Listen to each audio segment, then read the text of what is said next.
आज आपका फिर से स्वागत है मेरे YouTube चैनल में। आज हम फिर से कक्षा 7 का पाठ 16 पढ़ेंगे, जल एक बहुमूल्य संसाधन। इसमें हम पढ़ेंगे 16.3 जल का एक महत्वपूर्ण स्रोत भौम जल, ये पढ़ेंगे। इससे पहले के सभी टॉपिक्स हम पहले वाले वीडियो में कवर कर चुके हैं। इसके लिए आप मेरे पहले वाले वीडियोस देखिए, जिनका लिंक मैंने डिस्क्रिप्शन बॉक्स में दिया हुआ है। वीडियो देखने से पहले सब्सक्राइब जरूर करें। चलिए शुरू करते हैं। देखिए, भौम जल क्या होता है, मैंने बताया था। जो भूमि के अंदर जो जल पाया जाता है वह भौम जल कहलाता है। यह भी एक जल का महत्वपूर्ण स्रोत है, मतलब यहाँ से हमें जल मिलता है। ये एक बहुत ही महत्वपूर्ण स्रोत है। इसके बारे में पढ़ते हैं।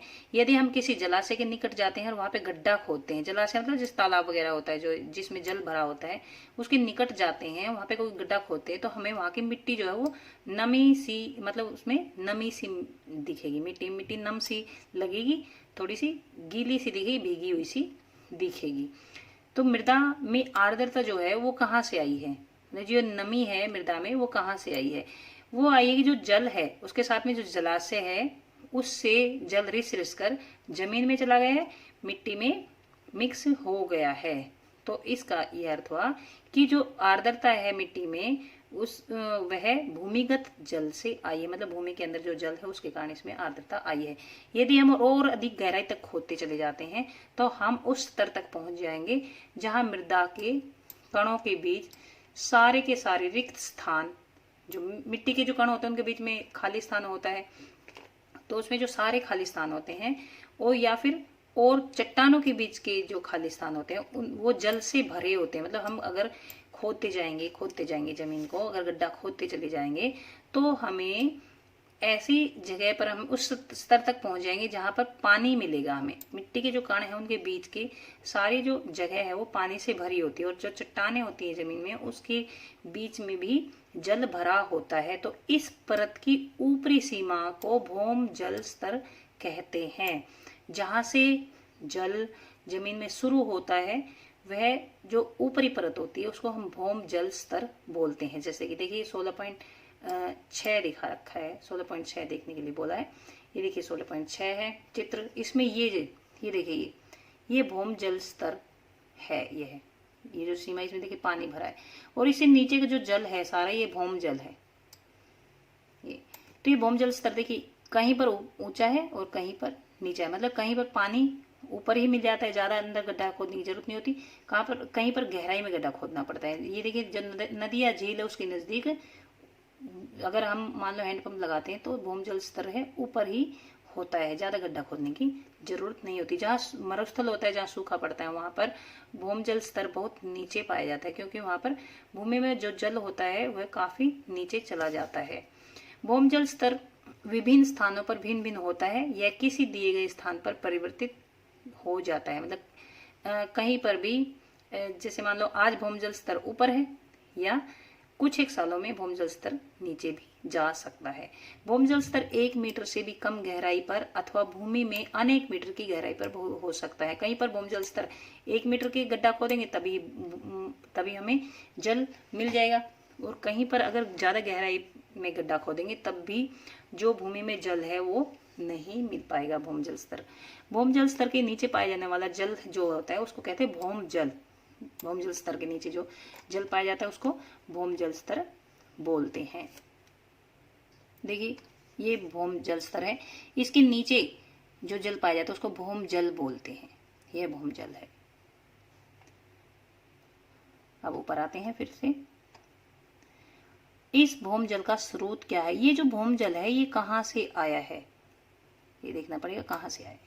वर्षा जल या अन्य स्रोतों जैसे नदियों तालाबों का जल मृदा से रिसकर भूमि के नीचे गहराई में रिक्त स्थानों या दरारों में भर जाता है। जो बारिश का पानी है या अन्य स्रोत है जैसे नदियां हैं, तालाब है, इनसे पानी जल रिस कर मृदा में भूमि के नीचे गहराई तक चला जाता है, और वहां पर जो खाली स्थान या फिर दरारें जो होती हैं उनमें यह पानी भर जाता है। भूमि में जल का रिसाव अंतः संयंदन कहलाता है। ये जो प्रक्रिया है कि भूमि में जल रिस कर नीचे चला जाता है उसको बोलते हैं अंतः संयंदन। अतः इस प्रक्रम द्वारा उपयोग किए जा चुके भौम जल की पुनः परिपूर्ति हो जाती है। तो ये अंतः संयंदन से ही भूम जल की पुनः पूर्ति होती है। क्योंकि भूमि में जैसे मान लो हमने हैंडपंप लगा ली, नलकूप लगा ली, उससे हम भूमि का जल ऊपर ले लेते हैं, मतलब भूमि का जो जल है वो ऊपर आ जाता है, बाहर आ जाता है, और फिर वो दोबारा से उसकी पूर्ति कैसे होती है, अंतःसंयंदन से, मतलब रिस रिस कर पानी नीचे जाता रहता है और भूम जल की पुनः पूर्ति होती रहती है। कुछ स्थानों पर भूम जल स्तर के नीचे स्थिर कठोर चट्टानों की परतों के बीच भूम जल संचित हो जाता है। भूमि के अंदर कुछ कठोर चट्टानें भी होती है, तो वहां पर भी उनकी चट्टानों के बीच में भी भूम जल इकट्ठा हो जाता है, संचित होता है मतलब इकट्ठा हो जाता है। इस प्रकार संचित भूम जल के भंडार को जल भर कहते हैं। देखिए जल भर फिर से समझा देती हूँ। कुछ स्थानों पर भूम जल स्तर के नीचे स्थिर कठोर चट्टानें होती हैं, भूम जल स्तर के नीचे उनकी परतों के बीच में भूम जल भर जाता है। इस प्रकार संचित भूम जल के भंडारों को जल भर कहते हैं। जल भरों के जल को सामान्यतः नलकूपों या हैंडपंपों की सहायता से बाहर निकाला जाता है। देखिए ये जल भर है, ये चट्टानें हैं इसके नीचे, और इनके अंदर जो परतें हैं उनके अंदर ये पानी भर जाता है, तो ये हो गया जल भर। ये भी भूमि के अंदर ही होता है।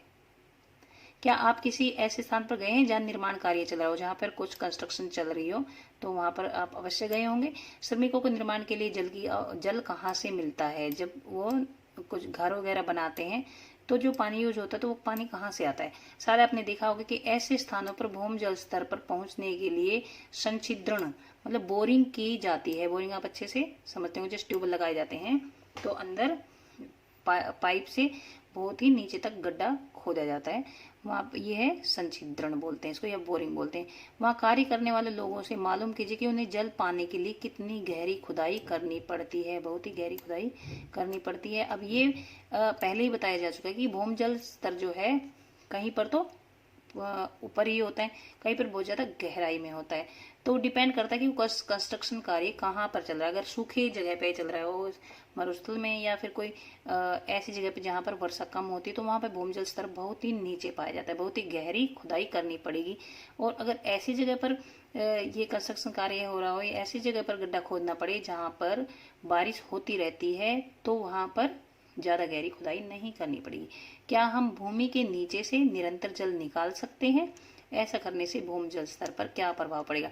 हम भूमि से के नीचे से निरंतर जल निकाल सकते हैं अगर बारिश लगातार होती रहे तो।